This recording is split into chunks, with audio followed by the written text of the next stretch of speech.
Ayer ya le dimos cuenta y todos los detalles del anuncio del presidente de México, Enrique Peña Nieto, en cuanto a los cambios en su gabinete. Hubo 10 cambios, hubo quienes pues simplemente fueron objeto de un enroque, sí hubo algunas salidas, pero ¿qué hay de fondo? ¿Qué hay de fondo? Me da mucho gusto recibir esta tarde aquí en el estudio al investigador y politólogo Vicente Sánchez. Doctor, bienvenido. Buenas tardes. Muchas gracias, Edith. Encantado de estar en tu programa. En primera instancia, ¿qué lectura hay de este anuncio del presidente Peña Nieto? ¿Qué significan o qué significarían estos cambios que anunció? Bueno, es algo que ya se venía esperando, de hecho, en la comunidad que llaman la comentocracia nacional, de alguna manera incluso se exigía, ¿no?, desde hacía tiempo que hubiese algunos cambios porque no era no se veía que fuera funcional ya el papel de algunos de los titulares de carteras que estaban ahí, ¿no?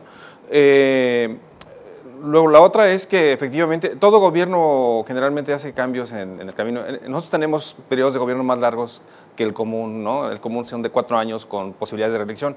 Aquí no hay reelección y tenemos un periodo de 6 años a nivel federal y a nivel estatal. Pero casi siempre hay ajustes en el gabinete, por lo menos a la mitad de la gestión que le corresponde al titular.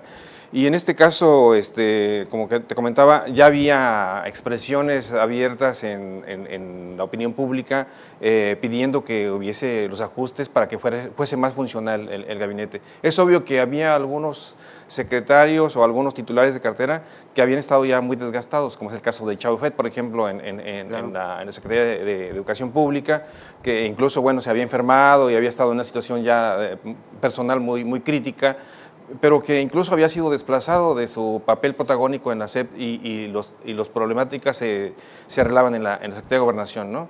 Entonces se hizo famoso el subsecretario Miranda, que era el que arreglaba finalmente el asunto político de la SEP.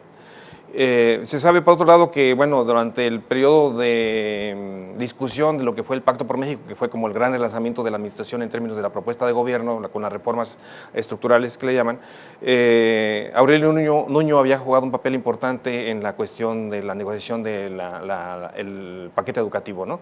Y entonces, porque se habla mucho de que Aurelio Nuño es como alguien que llega y que no es un experto. Efectivamente es un joven y eso, pero ha jugado un papel importante dentro de él. Se le ubicaba como sumamente cercano, prácticamente Sí. una de las, si no la mano derecha, un concepto muy cercano a Peña Nieto, ¿no? Por lo menos alguien con mucho poder y Ajá. mucha información, ¿no? En términos de cómo se maneja la agenda de la presidencia. Los otros, bueno, como mencionabas tú mismo, en realidad buena parte es un reacomodo, un enroque, como dicen en términos políticos, de funcionarios que ya estaban ejerciendo algún rol dentro del gabinete del presidente. Entonces, los cambios, diríamos, más efectivos en términos de que sí hubo ahí, pues es esta cuestión de haber puesto a gente que no estaba, pero ¿quiénes son? Bueno, pues el exgobernador de Querétaro, que tiene una buena imagen en términos de cómo gobernó el Estado, aunque salió golpeado con la elección, no sé, no pudo hacer la continuidad del partido en el gobierno en el Estado de Querétaro, pero creo que dejó una buena imagen de un buen gobierno en Querétaro, y se hablaba ya desde hace mucho tiempo de la posible incorporación. Aparte de que este es parte del conjunto de gobernadores que fueron apoyados en cierto momento cuando Peña Nieto era gobernador del Estado de México, ¿no? Entonces había esta coalición de gobernadores y este es uno de ellos, ¿no? El otro bueno, ya en el gabinete está Osorio Chong, que es otra de las gentes que son muy cercanas, digamos, en términos de esos núcleos de gobernadores. Entonces, hay un enriquecimiento de alguna forma del gabinete con la incorporación de José Calzada. Pero realmente los demás ya estaban, inclusive el propio exgobernador de Chihuahua ya estaba en el gabinete ampliado, digamos, ¿no? Y también Enrique de la Madrid estaba también en el gabinete ampliado en el Banco de Comercio Exterior.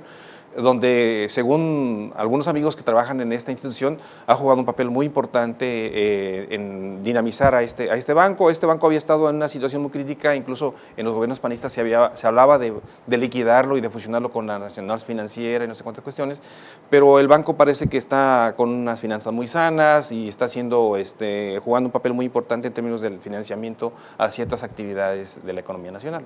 Entonces creo que eso es como un premio, diríamos, también él jugó un papel importante en términos de relanzar la financiera que patrocina los créditos al sector agrícola, que es uno de los más dinámicos que ha tenido en la economía dentro de todo el contexto de crecimiento muy lento en el país. Parece que el sector agrícola o el agropecuario es el más dinámico, entonces, y parece que eso es como un reconocimiento, ¿no? Entonces, si bien en estos cambios pudiéramos desarrollar algunas críticas, hay asuntos rescatables, entonces... Yo creo que hay algunos asuntos rescatables, hay otros que uno los tiene que ver en el sentido de lo que viene, ¿no? Es decir, vienen unas elecciones en el próximo año, los políticos juegan siempre a tener una buena imagen y tener buenos operadores, diríamos, ¿no? Y entonces, y luego viene el 2018. En esta perspectiva también, bueno, por supuesto que los analistas destacan mucho la cuestión de a quiénes pone en qué lugar y entonces cuáles son los reflectores que va a jalar esa persona, claro, cómo lo posiciona. ¿Por qué lo pusieron ahí? Exacto. Entonces, por ejemplo, es el caso de que se dice de José Antonio Meade, ¿no? Que ahora resulta ser como el personaje dentro del gabinete con más experiencia en el gobierno federal, porque ha estado desde la subsecretaría de Hacienda antes en el gobierno panista y ahora en Relaciones Exteriores en este gobierno y pasa a Sedesol, que además pasa de una secretaría que, si bien es muy importante en términos del papel que juega en la imagen de México y sus relaciones con el mundo externo, es una secretaría con un peso político muy pequeño, la Secretaría de Relaciones Exteriores, al interior del gabinete.